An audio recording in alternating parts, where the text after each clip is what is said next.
Welcome to the Great Detectives of Old Time Radio. From Boise, Idaho, this is your host, Adam Graham. If you have a comment, email it to me, box13@greatdetectives.net.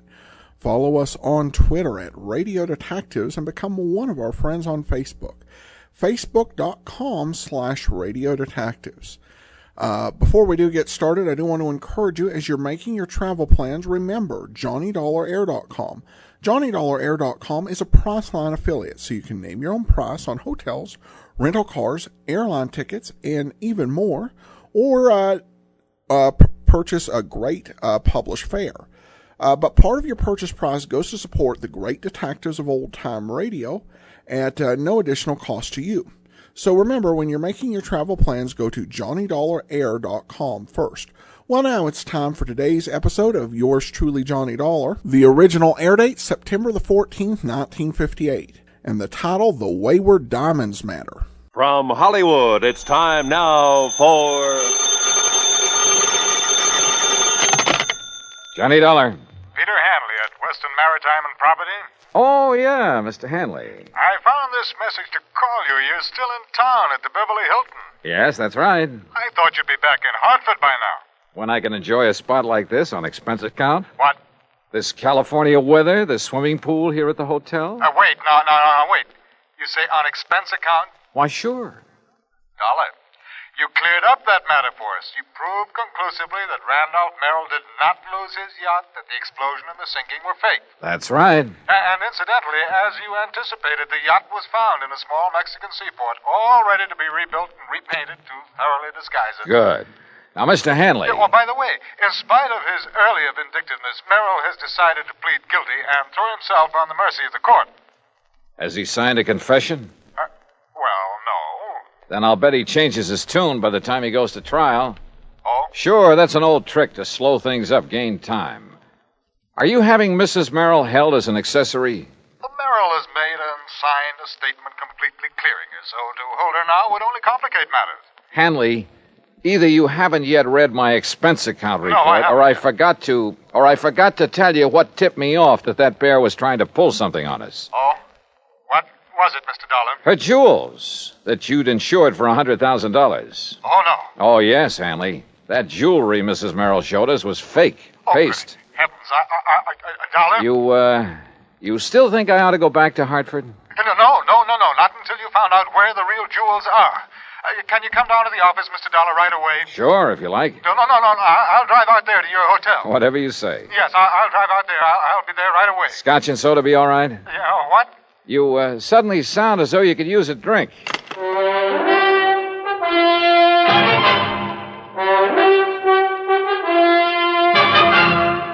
Bob Bailey in the exciting adventures of the man with the action-packed expense account, America's fabulous freelance insurance investigator. Yours truly, Johnny Dollar.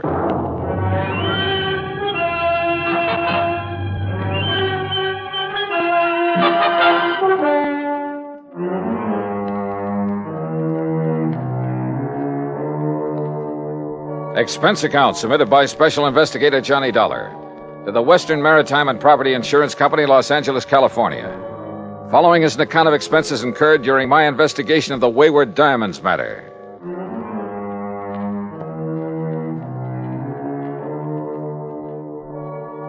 Expense account item 1, $2.25 for drinks in my room at the Beverly Hilton.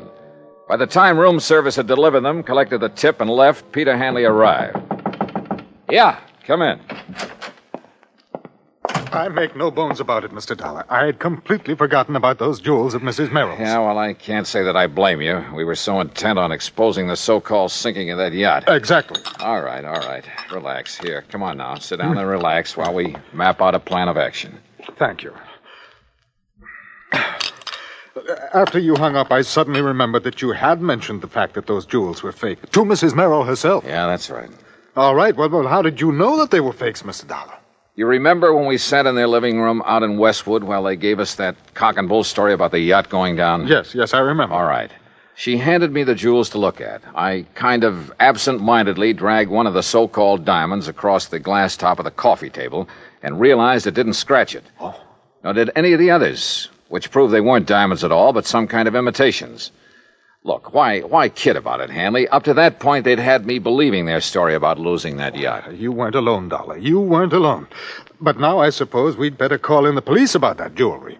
Why the police? Well, to see if they can find the originals. Oh, now, look. The Merrills are a clever pair. They proved that when they almost got away with a $150,000 claim against you for a boat that didn't sink after all. Very true, Dollar. Very true. So you can be pretty sure they didn't take the diamonds out of that jewelry and just hand them over to some fence around here. Yes, you're right. Later, I suppose she figured to lose the fakes, have them stolen, and then claim the insurance. Yeah, probably. If we hadn't nabbed the old man for the yacht fraud.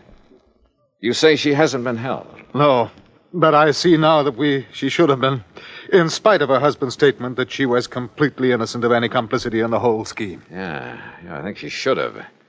You know, it's going to take a lot of money to defend him. And with him in the clink, she's the logical one to raise it. With the diamonds. The real diamonds. Uh-huh, that's my guess. Very well, then I'll go over to police headquarters right away, charge her with fraud. You know, because of the diamonds themselves, and see that she is held until she tells us where we can recover them. Hadn't you better get evidence of fraud first? Well, the mere fact that she substituted paste for the real diamonds in that jewelry, Dollar. Well, a lot of people do that. Never wear the real stuff in public unless they have a lot of guards around. Well, even so... No, Hanley. You've got to prove that she's actually got rid of the real ones. Or tries to. You see, I don't think she's had a chance to yet. Why not? No, listen. I'm running up a nice fat item for you on my expense account. What kind of an item? Well, so far it only amounts to $150. What for? Fee to a private detective agency. Somebody to tailor 24 hours a day. In the hope of finding out what she's doing with the genuine stones? More important, to find out how she'll try to dispose of them. But she may have done that some time ago. No, I doubt it. Why? It's only recently they've needed dough. Granted. They had two plans. The phony sinking of their yacht, and later, if that worked, a phony loss of their phony diamonds. But why later? Well, to run them both together would look suspicious. What's more, apparently saving the jewels made the yacht accident look legitimate. Yes, I suppose so. Sure. And remember this. She made a big thing of having saved her jewelry. When we still believed the wreck was legitimate. That's right. She made a big point of displaying those phonies to us because she wanted to be sure we'd not only see them, but believe they were the originals. That we'd be witness to the fact she still had them. Yes, I see. But you must recall that you finally recognized them as paste. Yeah, but like you and I almost forgot about it simply because they had nothing directly to do with the matters at hand. Yeah, and she may think that we have forgotten. I doubt it. The point is, now she needs money. He saw to it that she stayed free to raise it. And the diamonds are probably her only way of getting it. Which is why I put a detective on her. Oh, excuse me. Johnny Dollar. Yeah? What? Well, how did... Yeah. Well, look, I'll be right over. What is it, Dollar? Oh, that detective I was talking about has just lost his job. I don't understand. He just came to. Came to? Yeah, at the home of Mrs. Merrill. He's in her home? Yes, but she isn't. She's gone.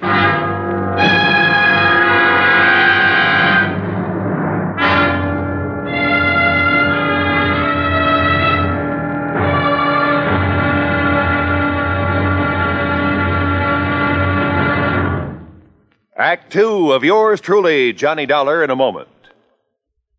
Although most men by nature don't feel in a combat mood much of the time, there are some who just can't get enough of a good fight, particularly if there's a good, sound reason for it. In July 1900, when American fighting men were protecting the rights and liberty of their fellow countrymen during the Boxer Uprising, the battle was a furiously fought affair. Army Private Robert H. von Schlick, serving with Company C of the 9th United States Infantry Division, was in the thick of the fracas. Although he had been wounded previously while carrying a wounded comrade to a place of safety, he rejoined his command, which partly occupied an exposed position on a dike. Private von Schlick remained there after his company had been withdrawn and, in spite of the hail of bullets around him, single-handedly continued to fire into the enemy ranks. Oblivious to the fact that he was a conspicuous target, he refused to leave the fight until he was literally shot off his position by the enemy. Private Robert von Schlick earned the Medal of Honor for valiant devotion to duty and added heroic background to the code of conduct of American fighting men. And now, Act Two of yours truly, Johnny Dollar, and the Wayward Diamonds Matter.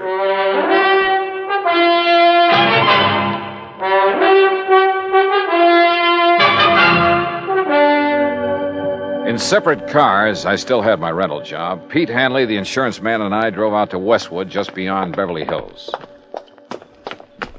You're sure that detective was here at the Merrill home when he called you? Well, that's what he said. But if he was supposed to simply tail... Come on.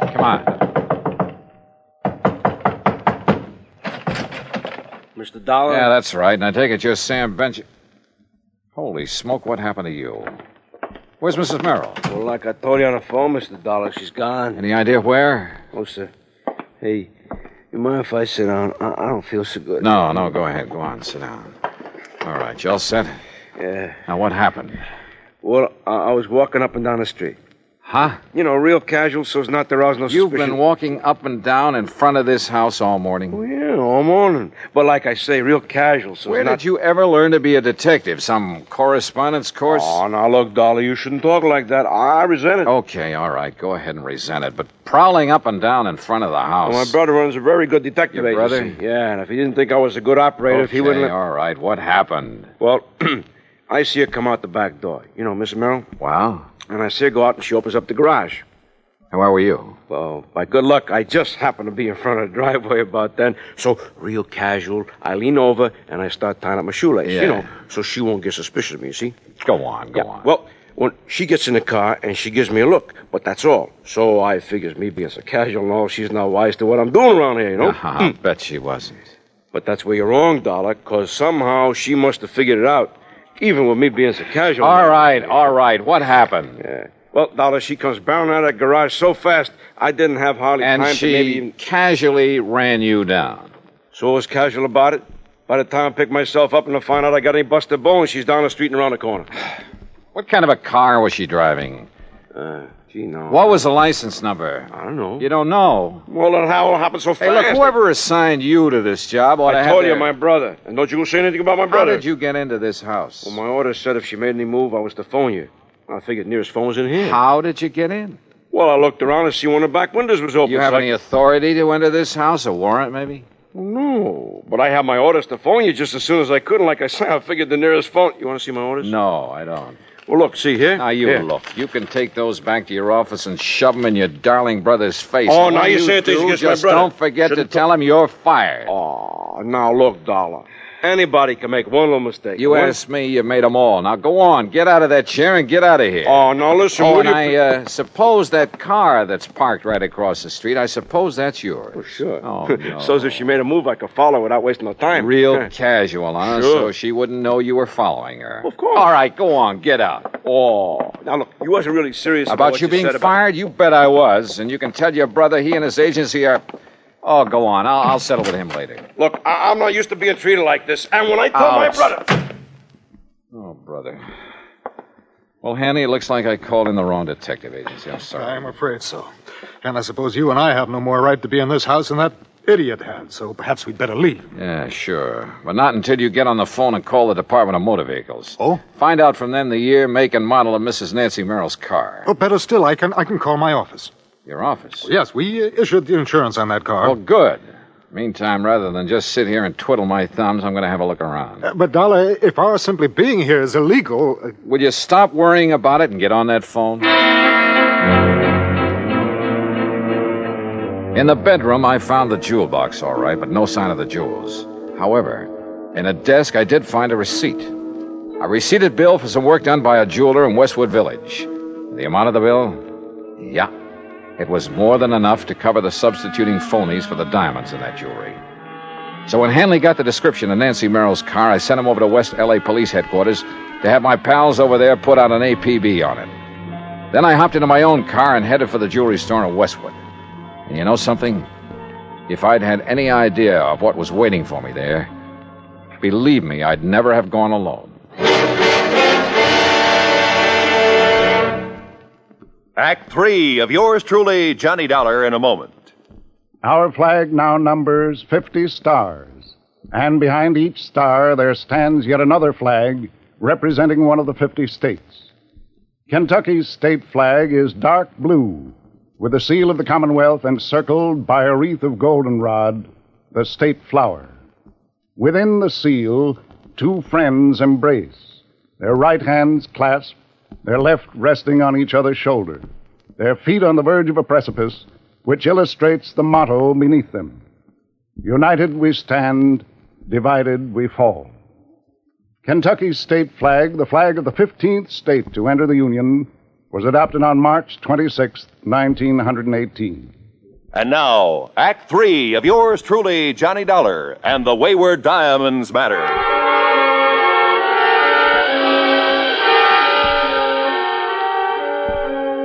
Howard's Hillcrest Jewelry is a small but very exclusive shop on Weyburn Avenue in the Westwood Village section of Los Angeles.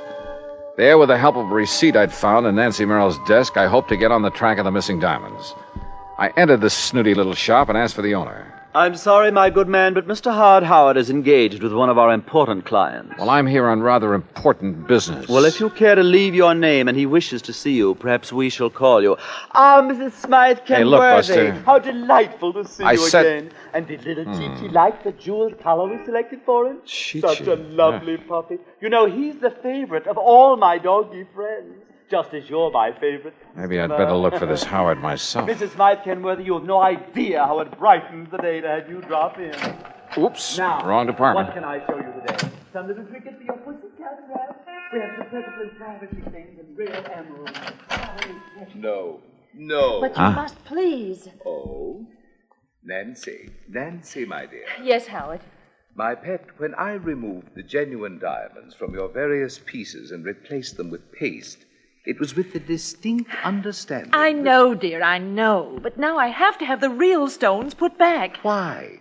As I understood, it was in order to have the fake gems stolen so that you could collect on the insurance. Oh, of course it was, of course. Not so loud, Nancy, please. Howard, our plan to claim that the yacht exploded failed. Randolph is in jail. He didn't involve you in that, I must say, rather foolish plot. Oh, no, but I have to go through the motions of getting him legal help. Excellent, my dear. I hope they keep him in jail. Howard. Randolph has stood in the way of our romance too long, my pet. Howard, please, listen.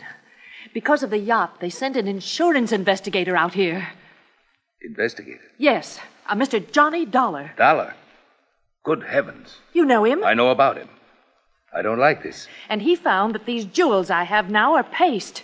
Now, you've got to put the original stones back so that when he sees them again, he'll think he was mistaken. Impossible. I've already disposed of them through various connections. Why did you show him those fakes? Well, I thought... You thought wrong, you stupid wench. Oh, Howard. Don't you see you may have opened the door to investigation of some of the other favors I've been doing you and other customers to beat your insurance companies? Oh, but I didn't think... Oh, of course you didn't. But if Dollar ever connects me with those imitations... Oh, dear. Oh, I know. And if they ever find out that the loss you faked here in the store that you collected so much on... Nancy, if they ever discover that was faked, I'll go up for life, thanks to you. Oh, no. I could kill you for being such a fool. Oh, but darling, I didn't know. I didn't realize... You don't know anything. Howard, please. Oh, shut up. Shut up and let me think. Oh, if there's anything I can do... I said shut up! Howard. Will you be quiet? I've got to think this thing out. I knew from the beginning that stupid trick with the yacht wouldn't work out. I told you so. But it fooled the police and the Coast Guard.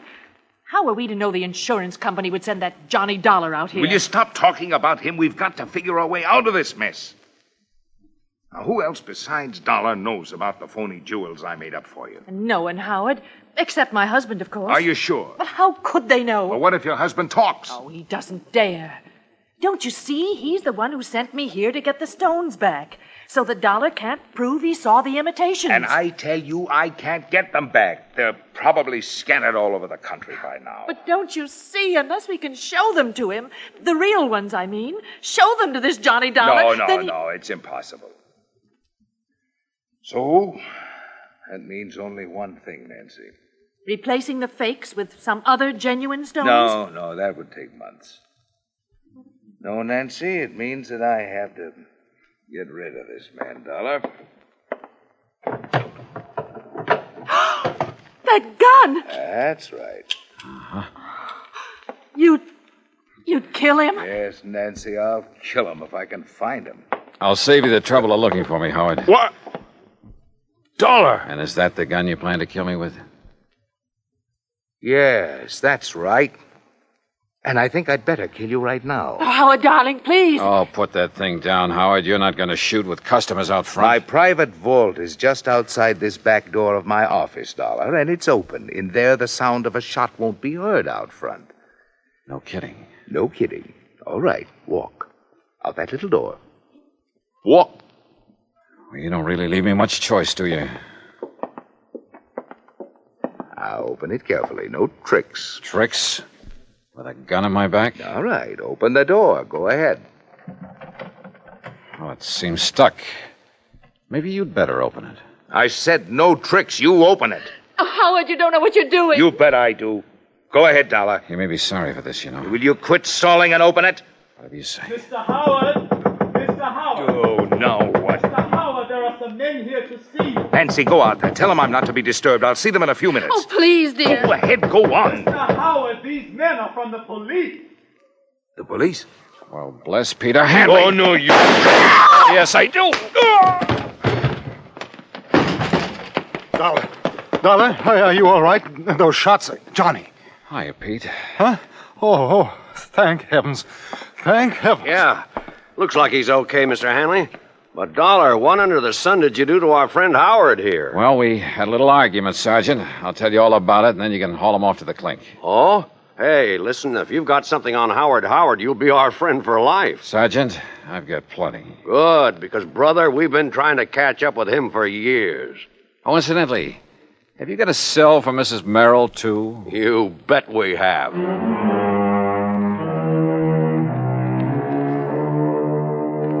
Expense account item 2, $50 in legal fees to make a deposition so I won't have to hang around for a trial or 2 or 3.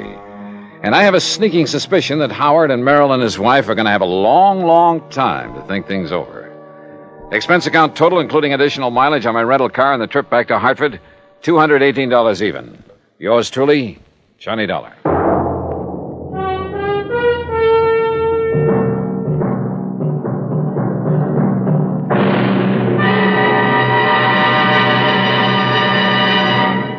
Our star will return in just a moment.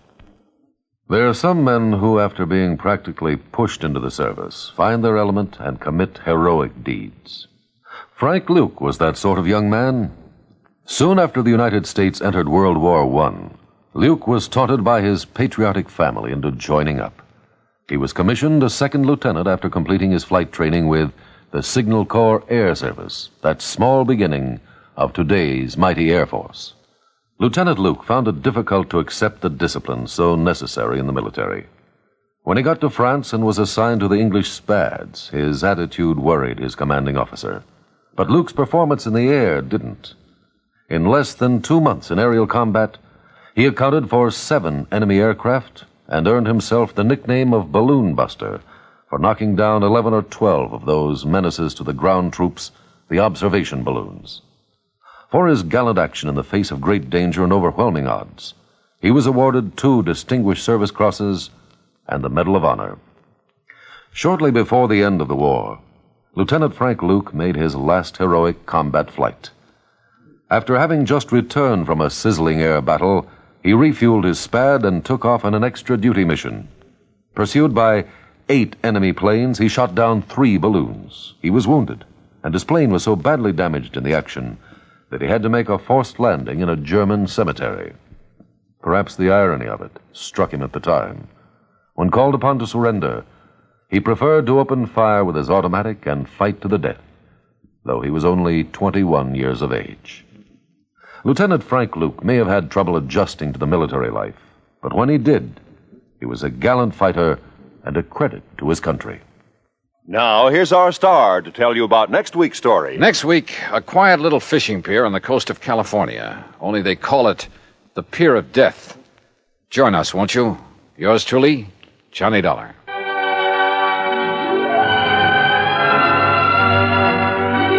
Yours truly, Johnny Dollar, starring Bob Bailey, originates in Hollywood and is written, produced, and directed by Jack Johnstone.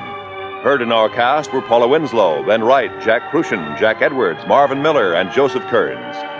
Be sure to join us next week, same time and station, for another exciting story of yours truly, Johnny Dollar.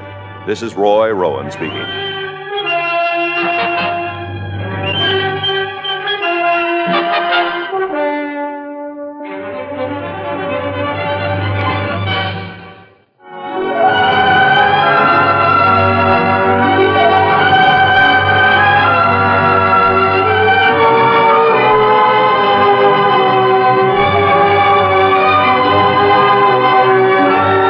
This is the United States Armed Forces Radio and Television Service.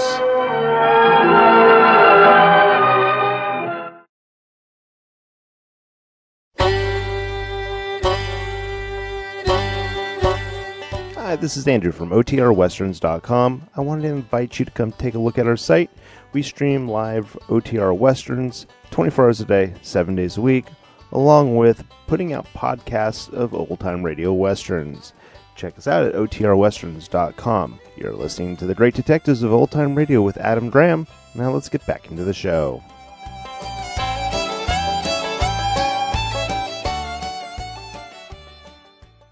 Welcome back.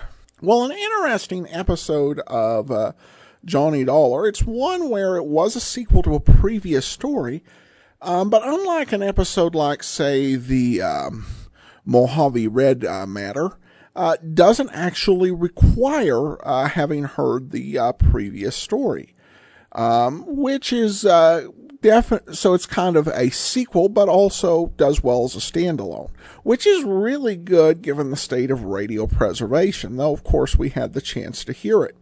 Of course, Johnny has to deal with a lot of incompetence, including the hired private eye, and, of course, the insurance company agent who forgets all about the jewels, which were worth more than the boat anyway, and that they were paste, even though Johnny did make that a fairly large point in his report.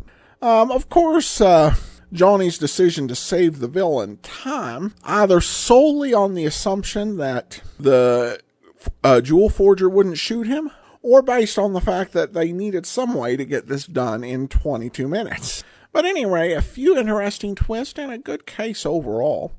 But now we do have some listener comments and feedback, and we start with Devon, who writes in, I've been listening to Johnny Dollar for years and usually avoided the 15-minute episodes weekly series. However, unlike other serials, each episode moved at a fast pace.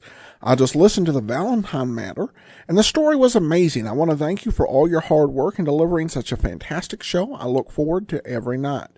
Well, thanks so much, Devon. And one thing I think that makes Johnny Dollar different from, say, Superman, or a lot of serials out there, a lot of these stories could go on for a very long time, when you watch a serial length. And, it made sense because you essentially, for each new serial, you'd have to have different guest actors, a different overall plot line. And so if you could make it a little bit longer, overall, that's going to save you time, money, budget. And so, stories could stretch out for, dozens of parts. Probably what made Johnny Dollar go so much quicker is that with two exceptions, the simple thing with Jack Johnstone is you've got 5 parts to get this done in. And that is the limitation each writer faced. So you could have a little bit of padding depending on the story, but not a whole lot. You really just had to get to the point and get it done. And so there was a little less drift. And I would say that the two stories that went beyond it even, the Cranesburg matter at 6 parts and the Silent Queen matter at 9 parts, still, managed to use that expanded time well, just as a matter of habit. I also got a question on my other Twitter account, not the one I use for the show, regarding whether or which of the serial episodes it was that Johnny fell in love in. Well, there were certainly stories where he kind of got infatuated with a woman in the story, but probably the biggest one would be the Lamar matter, in terms of that being an overall overarching plot. And then we have a comment from Linda, who simply says regarding our show and its episodes, love them. Well, that'll do it for today. Join us back here tomorrow for Dragnet, and next Friday, it's another episode of yours truly, Johnny Dollar. In the meantime, send your comments to box13 at greatdetectives.net. Follow us on Twitter at Radio Detective.